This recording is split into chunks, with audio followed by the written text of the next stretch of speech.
Welcome back, everyone. Today, I had the lovely pleasure to chat with Sarah, and we dove into Bitcoin, understanding risk, what it's like to be a prominent woman in the crypto space, and why it's so important to create spaces and education around crypto that can be easily accessed by everyone.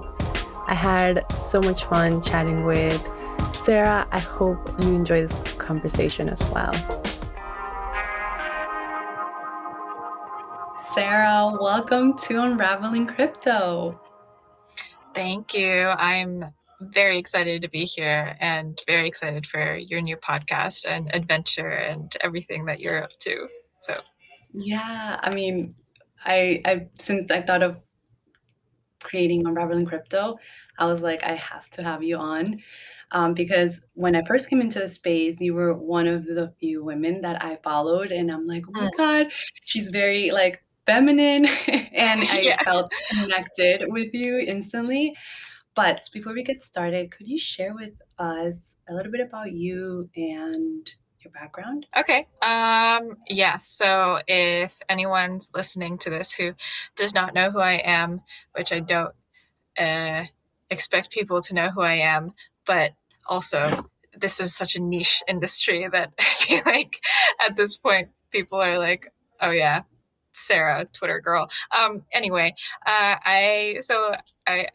Twitter girl essentially on crypto Twitter, which is a very reduced way of describing the things that I do in this space. So I should elaborate on that. I work in like primarily Bitcoin and crypto education and exciting like community work, and I have a nonprofit called Ladies in Bitcoin that works on just expanding the crypto Bitcoin space, specifically in Bitcoin, to women and other people who might otherwise feel intimidated by entering the space, from an educational and like sort of like resource point of view. And then also I'm just working on a bunch of cool like stuff that I can't necessarily talk about. But if you follow me on Twitter, I feel like I talk about it a lot. I also have a newsletter where I just kind of, it's like my personal public diary that I write about crypto. I write about my life and what I'm up to. And I should be publishing it once a week, but I don't really do that because I kind of have like a chaotic sort of mind space that is constantly disorganized. So yeah, I do stuff in crypto, and I'm hopefully going to be more organized going forward and have a bit more structure to the sort of stuff that I do. But essentially, yeah, that's what I think people know me for is weird crypto tweets, Bitcoin education. I wrote a Bitcoin like primer course. That's still pretty popular. And then I have the nonprofit that I'm running, and then I do a few things here and there with different sort of hives of crypto. One of them being, the Stacks ecosystem and NFTs within mainly on Stacks and also in Ethereum a little bit. And then otherwise, just might be getting a job, like an official job at a real company. No. Yeah, we'll see about that one though. Kind of all over the place. I think that was the most chaotic introduction of myself that I've ever given anywhere. But yeah. That's totally okay. Also, it's like an organized chaos. We know where Yeah. everything's at, but I totally can relate.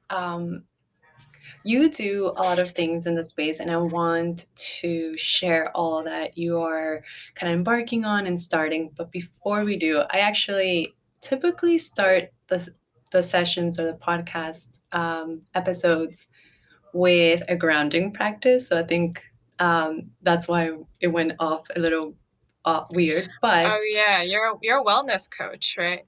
yeah, so well, the wellness, the practice really is just one word that is present for you right now, whether that's something that you want to bring into the space, into our session, or maybe just a word that you're kind of letting go. So you want me to start or? Yeah, you go ahead. Okay.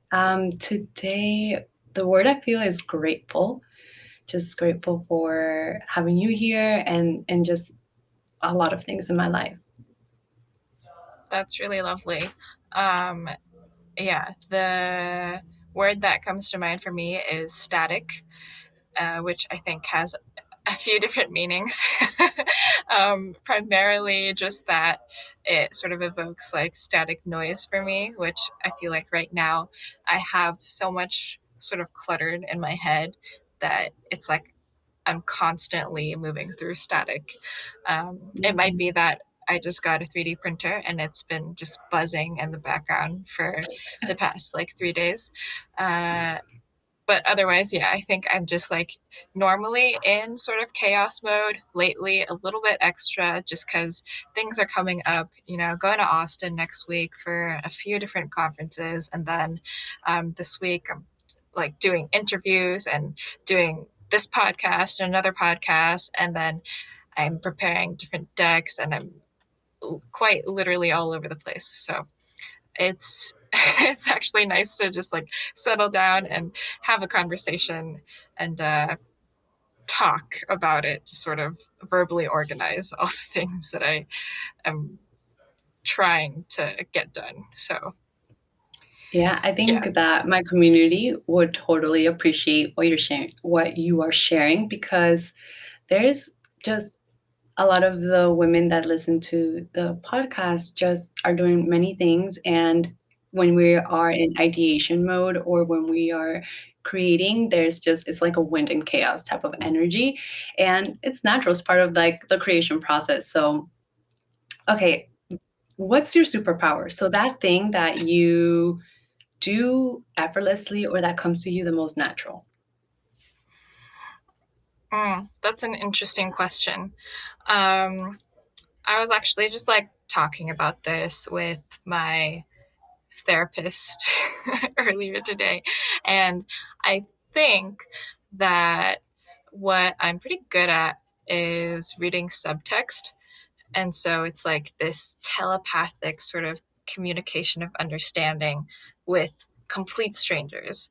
Sometimes it doesn't work out too well, but usually it's it's like um, I don't even know how to give a good example for this because uh, most of the examples are just sort of not necessarily things that I want to share. But okay, so for instance, um, for instance, I Share was it doing all. a photo shoot, a dance photo shoot. So I'm also a dancer, so forgot to mention that. I was doing a photo shoot a few weeks ago in Queens, and uh, I hadn't danced in probably in a few months, like after COVID and everything. Like all performances were halted, and I didn't have a good like studio space to really um, do rehearsals and everything. I did this photo shoot, and it was a guided photo shoot that was like based on improvisation and all that, which is like it's pretty cool. It was like kind of a dance session in and of itself. Um, Sorry, tangent. I don't know if you can hear my Slack notifications, but I'm gonna pause them right now because they've been really loud for the past 2 minutes. That's Yeah, but okay. at this at I this don't photo hear it. shoot, at this photo shoot, the my photographer was just like, okay, I want you to, like do this thing, or like he gave me this like general direction, and then I'd be like, Mhm. okay, I understand you, and then I would pretty much do exactly what he was picturing in his head, and he'd be like, Sarah, that's your superpower. Like, I don't know how you just got what I was trying to communicate to you, with like the very poor descriptive words that I was trying to Yeah. use to communicate them, but like you got it. And it's very hard to be able to do that with most people who come in and do this. So, yeah, that's something I was like, okay, I should probably lean into that. I think it's like a partly a result of being just very like sort of low EQ, but then also just not like because of that, I don't overthink things. So Mm. that's my judgment of myself. I think that's which I think is pretty accurate. I'm not sure though. Yeah, my boyfriend I tells me like all the that time superpower. that I have a very accurate read on people, and it's very much not in the way that I respond to them because I make people mad all the time. Um, but I guess like just in terms of understanding what they're trying to say. So that's something, yeah, Okay. about No, me. that's I mean, I think that translates a lot in what you're doing right now because even when you're creating the 21 days of Bitcoin that you said it was like this primer Yeah. course, that's you're able to read energy, which I'm going to call everything energy, which is Bitcoin, and distill it in a way that others can understand because it's a quite challenging, it's a challenging subject to truly understand. And I want to kind of start there. How did you get into Web3 and specifically Bitcoin? Mhm. Um, I think well, so I've given this story several times, and every time I give it, I try to tell it differently because I get bored of hearing myself say the same story over and over again. So let's see. I got into crypto or like Bitcoin specifically in 2018. My mother gave me some Bitcoin for my 18th birthday because she's super cool. Yeah, so I pretty much have her to thank for getting me into the space like that early.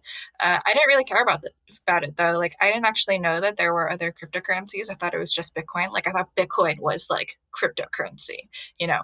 Um, and I was like, whatever, just hold it for me, give it to me when I retire or something. That's kind of how I treated my savings account. I was like, yeah, whatever, just like leave it there. I don't want anything to do with this. And then when the pandemic hit and I sort of just it was like an introvert's dream for me, to not have to like take the bus and like go to campus. And like I think like a sophomore or a junior during like the bulk of my college experience during COVID, having to take classes at home. I had a lot of extra time and I started watching a lot of YouTube videos. And I want to point that out because Spiral Crypto just released this report a few weeks ago that studied, that was led by, I think, like Haley Burko, and a few other people, that studied the way that women tend to learn about Bitcoin and if there were any gender differences or like sort of geographical differences in the way that people prefer to learn about crypto. And it was shown that, even though a lot of activity in like the niche communities are on Twitter, most people don't really use Twitter. Most people don't like to learn from Twitter. They like to be on Instagram. They like to be on YouTube. And so I really got my kickstart journey off of YouTube, watching all these like finance gurus talk about alternative assets and whatnot, because I was interested in like traditional finance, and then I sort of got into crypto. And so when I think about that, I'm like, that's exactly like that study pretty much confirms the way that I and all of my friends tended to behave. Like nobody's really on Twitter. When I'm on Twitter now, it's like I don't have any of my, like pretty much none of my high school, college friends are really on Twitter unless they're in crypto, which is interesting. And so then this kind of shapes the way that I'm thinking about, like, okay, I should make more video content because people want to see, people like to learn watching YouTube videos and scrolling through Instagram. And so that's like a little sector of like my next sort of educational content journey, is thinking about how to create in that sort of mind space. But going back to like 2018, 2019, 2020, when I was getting into just the rabbit holes on YouTube. Actually, like I don't talk about really, I always say that I didn't like watching any of the the revered like Bitcoin maxi men, um, educators. Like I don't like to necessarily learn from them, but one person who I did like to learn from actually is Dan Held. And I think that uh, yeah, I think his personality still to this day, like now that I look back and I think about all the people who are, major like Bitcoin educational influencers, I'm like, yeah, like I still like Dan Held because he still sort of has that, I guess, and he doesn't speak in ways that are just like absolutely insane at times, which I'm like, I feel like Bitcoiners and crypto people as well, a lot of times they just sound crazy and like, unrealistic.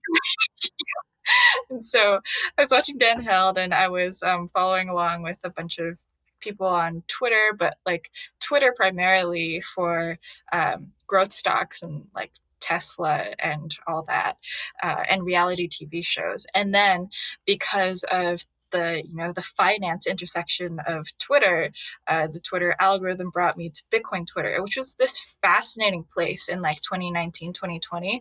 It was way better than it is now, I think, in terms of signal to noise ratio. The people were more helpful. I could post a question and people wouldn't call me like stupid for asking the question.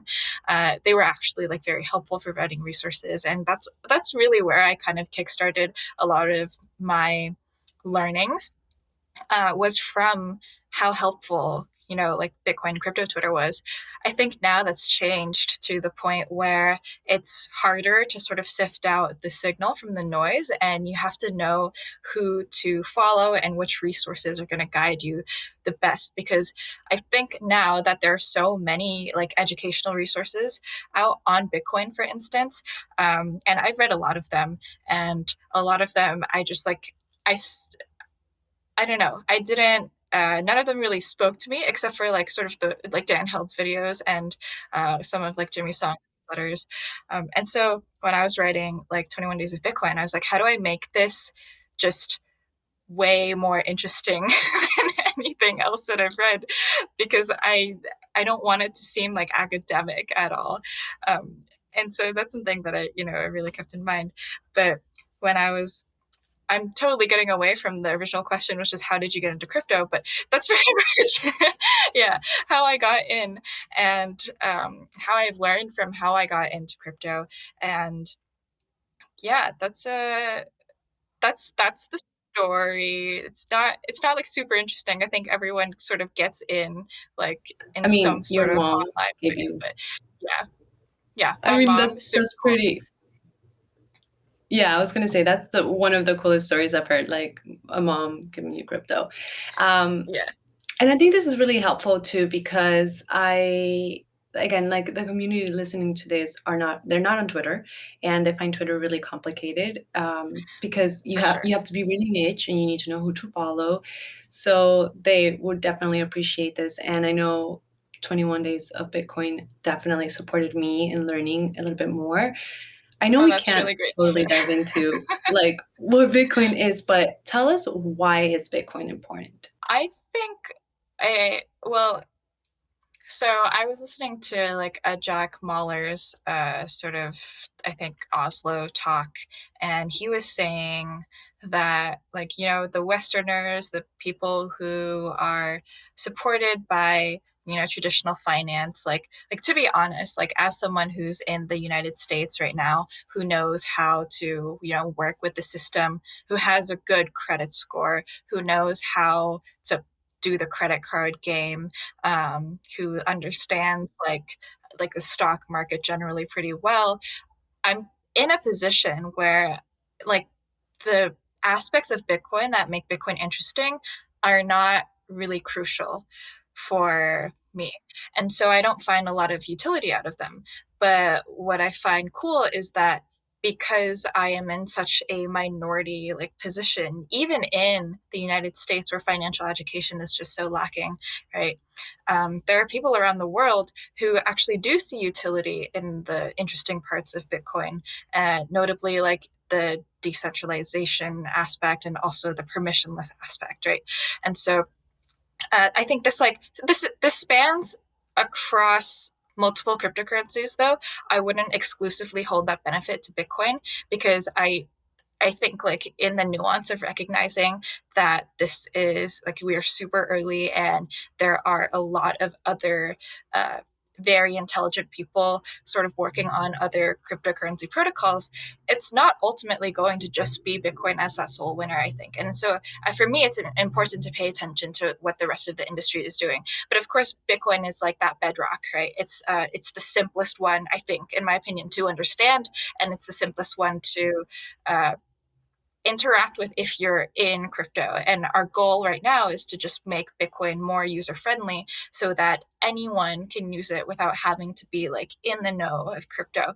And I have a lot more to say on the user experience sort of trade-offs between like Bitcoin versus like the rest of crypto. But yeah, like going back to Bitcoin being this bedrock and foundation, the things that I don't necessarily find useful for Bitcoin because there's no like utility in Bitcoin for me except holding it as a long-term asset. There is utility for a whole lot of other people. And so like a really basic example would be like remittances, which are again like not exclusive to Bitcoin, but because Bitcoin is, you know, the most adopted or one of the most adopted cryptocurrencies, people understand, like people know about it, and so people are more likely to have access to Bitcoin tooling or know what Bitcoin is, or like have access to Bitcoin ATMs, for instance. And so if you're someone who's like, I had a contractor doing like some plumbing for me a few months ago, and he was saying like, oh yeah, I send money back to my family in Turkey, and it's super annoying. And like I wish that like Apple Pay would work like across borders. And I was like, that's something that's a really simple thing that honestly like Bitcoin is there for. Like Bitcoin can help you with, so can stable coins though, even though they're like not necessarily censorship resistant, and there's a bunch of other factors, but Bitcoin is like one of those things that like would help with, you know, remittances. And so yeah, it all really depends on, I think, what people need and what people want.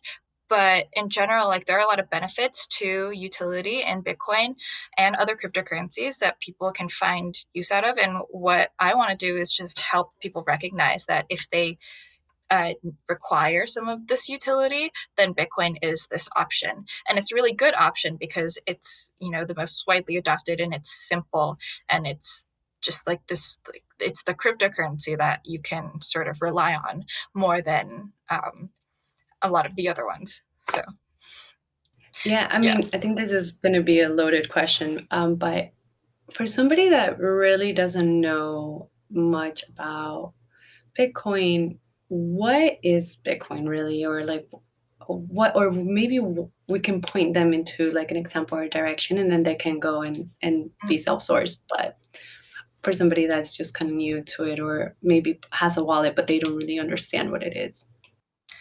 So Bitcoin is like I guess there are a few parts to Bitcoin. So one, you could, if you were trying to find an analogy for Bitcoin, I think the best one would be that it's a digital gold, but at the same time, it's also a monetary rail. And so, imagine like you have uh, money stored in like a bank account, and your bank account just like, well, I was actually having this debate a few days ago with my boyfriend. I was like, I don't trust banks. And he was like, no, I trust banks. And I was like, no, listen, like we're in crypto. Yeah. But yeah, I mean, like generally in the United States, like, yeah, we're generally like fine. But there are still instances where, you know, banks are super shady. Like Wells Fargo, that one time where they basically incentivized every employee to create fake bank accounts and like destroy a bunch of people's lives or something. Like stuff like that happens, you know? And so when you have your money in a bank account that's custodied, where you're keeping your money with someone else, like a bank, that means you are not in control of what happens to that money. And so what that bank does is they'll lend that money out and they'll try to make money that way, right? But sometimes like what happens in very corrupt countries, for instance, is that because like there are I guess like governments or private entities that are very corrupt, they can, you know, seize your bank account, seize your assets, and make sure that you like don't have access to your funds essentially, which is really bad. And so Bitcoin acts as this sort of savings account that if you want to use it as a savings account, right? It acts as an option to have as a savings account where that situation that I described is just not possible. And the reason for that is bunch of different sort of components that make Bitcoin this like really cool new thing that not one single entity can control. And so if someone were to, like, you wouldn't be able to have the government essentially seize your funds if you take the right sort of like measures in terms of protecting and securing your Bitcoin or any other cryptocurrency, right?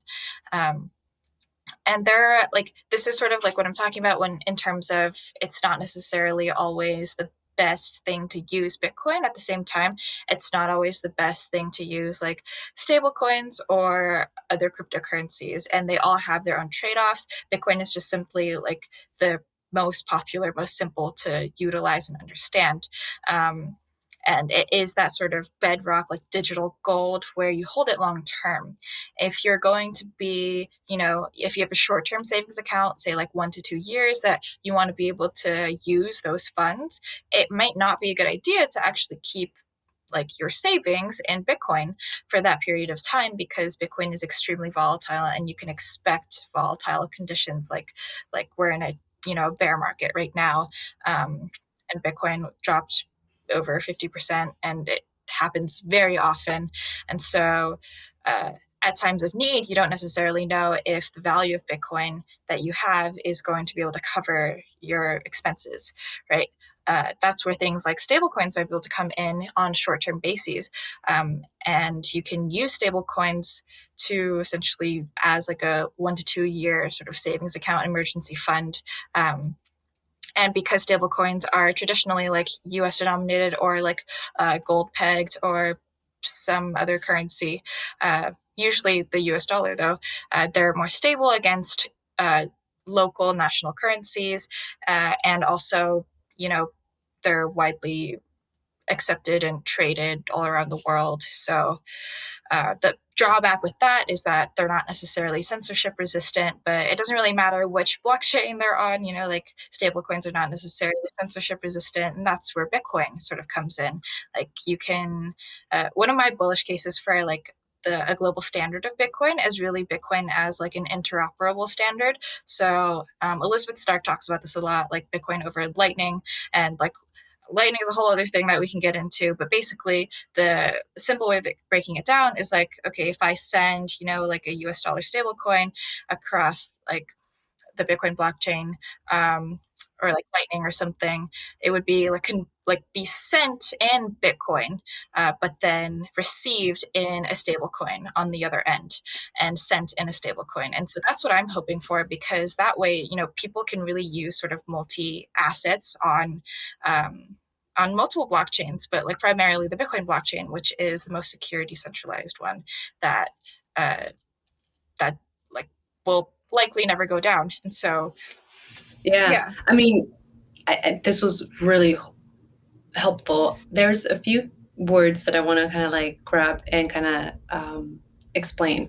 So you mentioned stablecoins, which you kind of explained a little bit, but Yeah. what are stablecoins and like the difference between them and Bitcoin? So stablecoins are basically collateralized or algorithmic, which the algorithmic ones don't work out so well necessarily, and I'll get into that in a second. We just saw this whole big crash with UST Terra, right? uh, they weren't pegged, they weren't backed by dollars. And so traditionally the way that a stablecoin generally works is like for every dollar that someone buys of a stablecoin, say Tether, 1 Tether is minted. And so you have this 1 to 1. It's not exactly 1 to 1 because like Tether, just like a bank is going to hold other assets. They're going to hold Bitcoin, Ethereum. They're going to probably do some lending that you don't know about, and it's going to be this whole big complex market. But in general, the goal of that stablecoin is to, one, be collateralized, and two, peg to the US dollar or whatever other thing that they're trying to peg to, like gold, for instance, right? And so there are multiple stable coins. And the reason why people want to use stable coins is because, okay, you get the benefits of having this like decentralized, like blockchain ledger that you can send funds over at the same time without the volatility of an asset like Bitcoin, which like in the short term, and by short term I mean like within like days to up to like 3-4 years even, can drop a lot. And that's not necessarily viable for a lot of people who aren't able to sort of save up in the long-term time horizon for like retirement, say. Um, and so that's why stablecoins are useful, because the US dollar is still a global reserve asset. And I honestly don't think, like, as hopeful or naive that crypto people are about the US dollar dying, including like Jack Dorsey, who's like just tweeting the other day that the US dollar is no longer a global reserve asset. It definitely still is. And I don't think that's going to necessarily go away.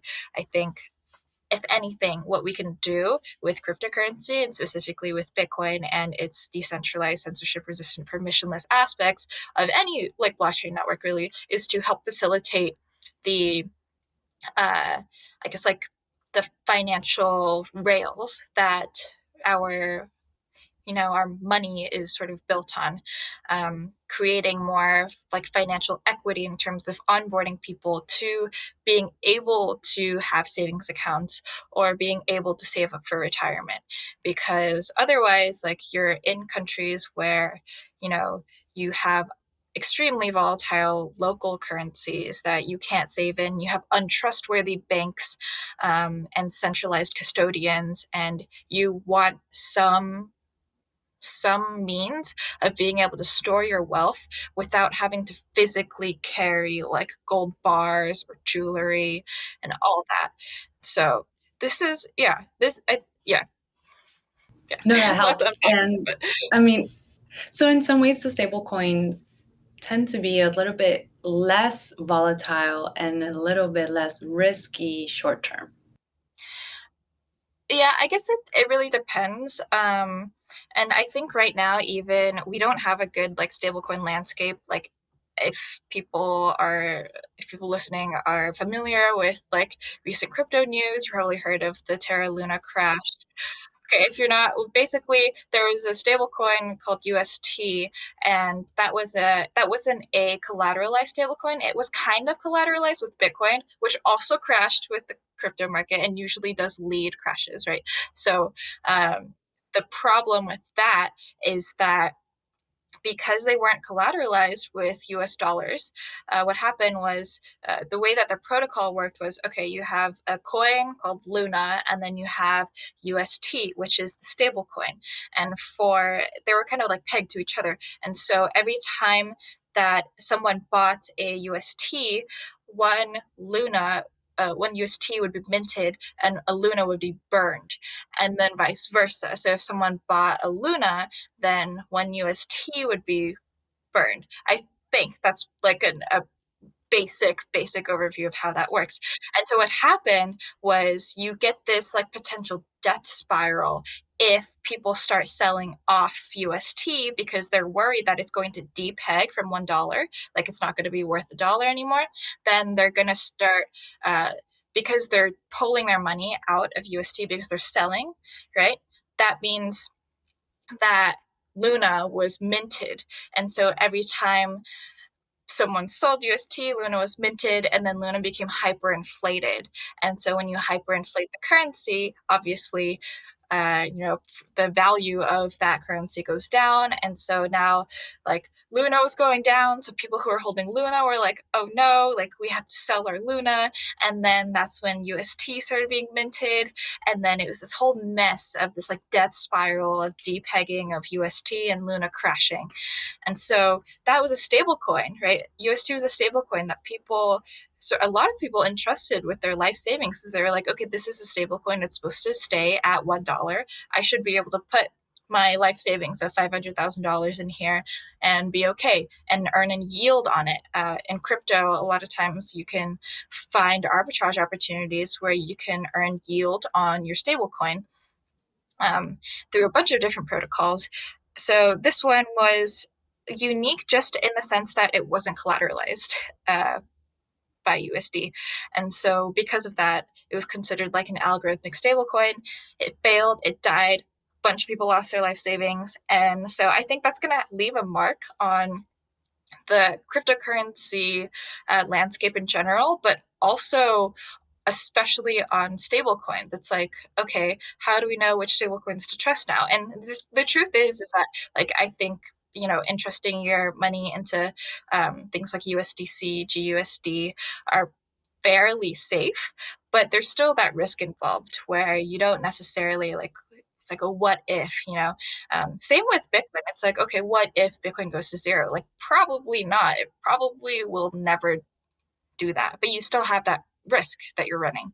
Um, so yeah, and I like sound really, I think like, I don't know, like bearish or like risk averse right now, but I think it's just like important to like understand that it's like this whole industry is sort of um, it's a very early stage trial, and it's not necessarily guaranteed. And while I don't think that Bitcoin will ever die, ever, I don't think so. A lot of people do think so, um, for good reason as well. It's it's just like a sort of internalized risk that you need to be able to like I guess like balance within yourself of okay, it is still risky to put your money into stablecoins, but how do you balance that risk against putting your money into banks, right? And so it's like I trust banks a little bit less than I trust Bitcoin, for instance.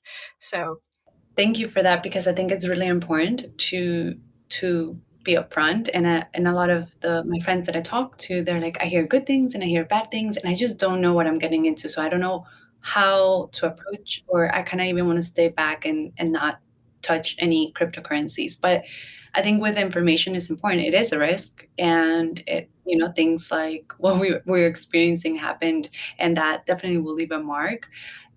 And with being early, there's the cons, but there's also the pros, that you are early and you also get to shape the way that things are moving or how you use technology.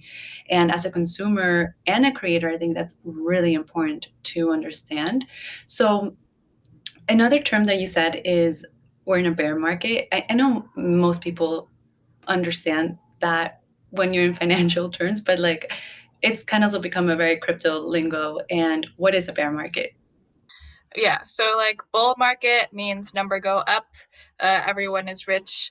Bear market means number go down, red, we are all poor. But yeah, that's pretty much that's pretty much the explanation. But I no, I really like bear markets because like once you've been in crypto or really any sort of investing cycle for long enough, and you understand that okay, there are always going to be drawdowns.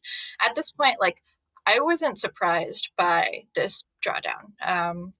I didn't necessarily like see when it was coming, but I'm not surprised that it did come, right? Because it's like, okay, you should expect volatility. If you're going to have moments of euphoria, you better expect that you're going to come crashing all the way down. And it's going to be like repetitive cycles like this. And I'm hopeful that like as time goes on, each cycle is going to get less and less volatile. But obviously, like in terms of onboarding new people, when you look at an asset like Bitcoin, just like drop 65% in a month, it's like, okay, that's not really, what kind of new era of finance are we really ushering in? This is just like gambling, like what is this? And so I'm not too surprised by the bear market cycles now. And in fact, I really like bear market cycles because during bear markets is when people are quiet. Uh, I guess like the people who sort of just like exclaim like that they're geniuses or that like I told you so, like Bitcoin's going to go up like during bear markets and during bull markets, right? And so with bear markets, it's really up to people who have full conviction in the space and who understand that there are going to be downturns, that this is the time to start building something. And so that when the bull market starts again and you have this new influx, like wave of people who want to get in on this hype train, right? That you have something valuable to be able to offer. And so I think that's what, like, both you and I are doing right now, in terms of like trying to build during the bear market and get something cool out there and, talk to the people who are still who still have a presence because they genuinely believe in the space, rather than, they're just like pumping it up when Bitcoin reaches new all-time highs. So Yeah. No, and I think that's what's important to highlight. Like a lot of people are still creating in the space, and I also think it's a perfect time if you're a newbie to enter to like oh, absolutely. dip your toes in it. And okay, so share with well before that, crypto and everything in Web3 just moves at the speed of light. Mhm. And how do you find balance with this crazy technology and wild times and volatility and just balance in life? I have a therapist. I don't know if I mentioned that. Yeah, yeah, she's been very helpful. I think I mostly had to like I had to get a therapist because being sort of a person in the crypto space who is receiving like a lot of negative attention. And what I mean by that is like Bitcoin Twitter is just sort of a nightmare to be on. You get a lot of positive attention. You also get a lot of unwarranted negative attention. And so some of the things that like I've gotten, I just like haven't been able to handle. And so having a therapist honestly like really helped me just realize like, okay, these people are all idiots. It's fine. Just like block them. That's pretty much what I've learned from that. But it's important to take care of your own mental health. And oh, it's June, but like May was Mental Health Awareness Month, and I think it's like important to be aware of like how you're taking care of yourself while you're in this industry, because a lot of times I feel like I'm working 24/7, like I never get a break. And so like sort of being intentional with like, okay, today's a no crypto day, like we're just not gonna look at Twitter or look at any crypto news and all that. Just like go out and have a day in the park or something. Like that's really important, yeah, because you're right, crypto does move super fast, and it feels like if you're not on top of it all the time, then you won't be able to keep up.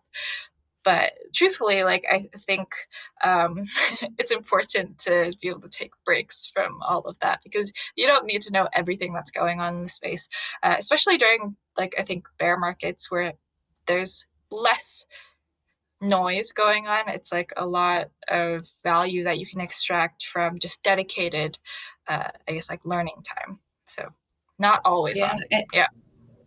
yeah, I mean, those are two great things and tips to like remember. And I think that when we're in it, we just want to be on top of it, and we want to build and we want to create, and we need to take a step back. And sometimes we need to slow down to then speed up, and that means taking a break.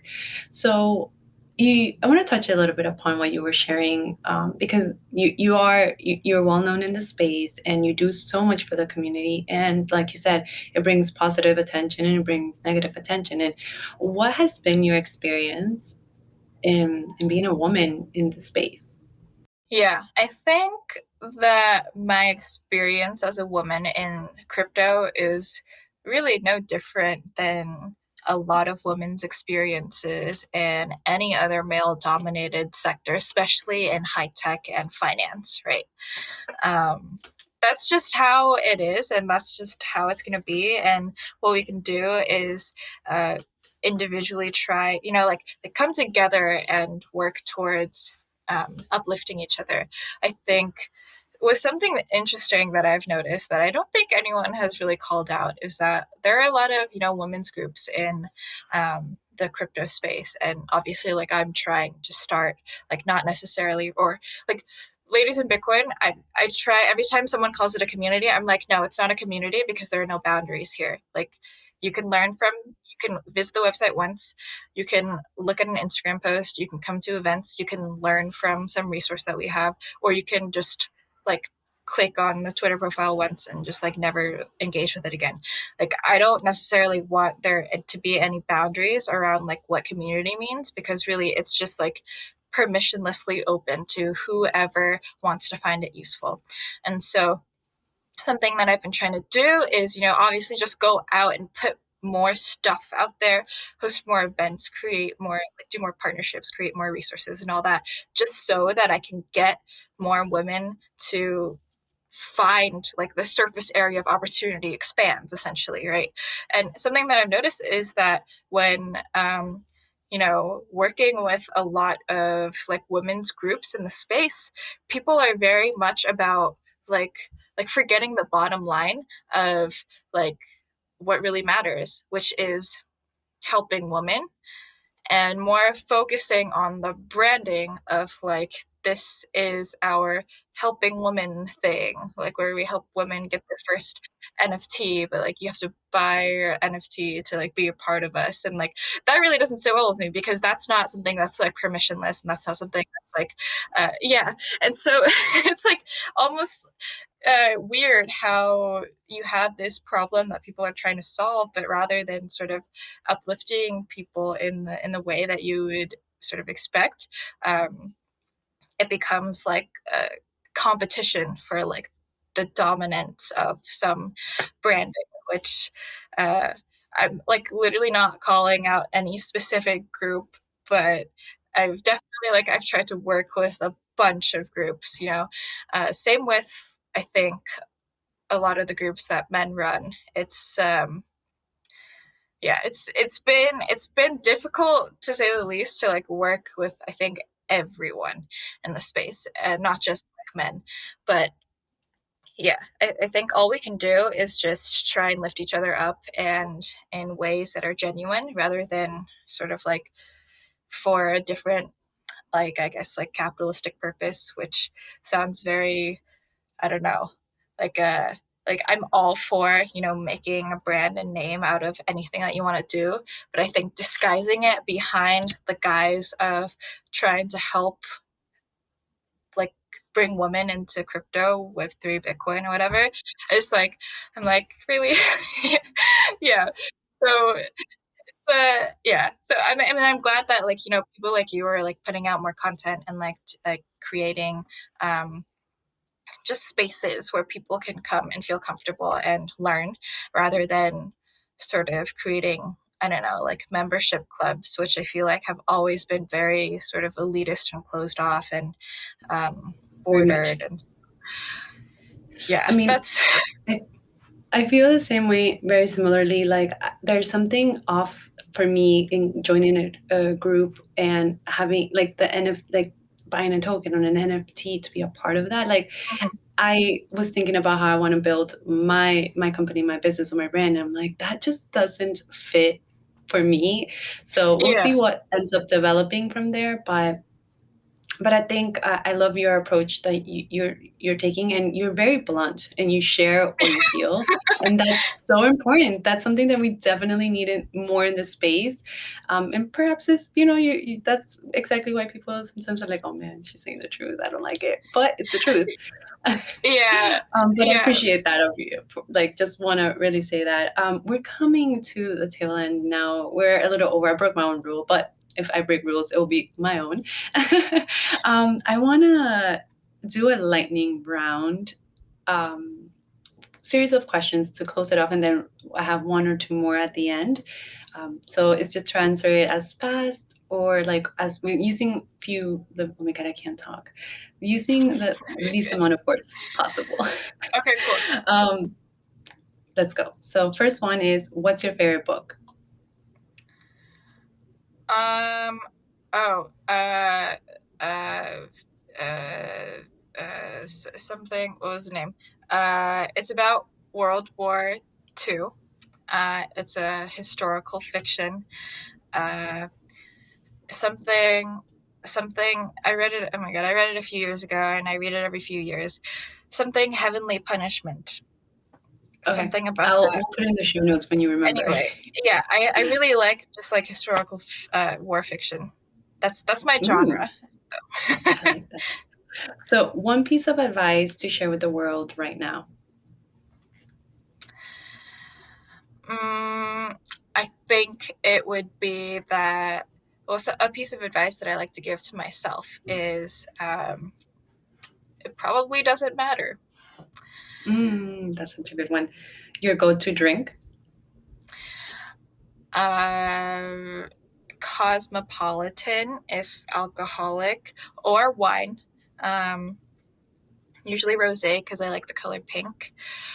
Non-alcoholic water with crushed ice because I think I'm anemic and I love eating ice.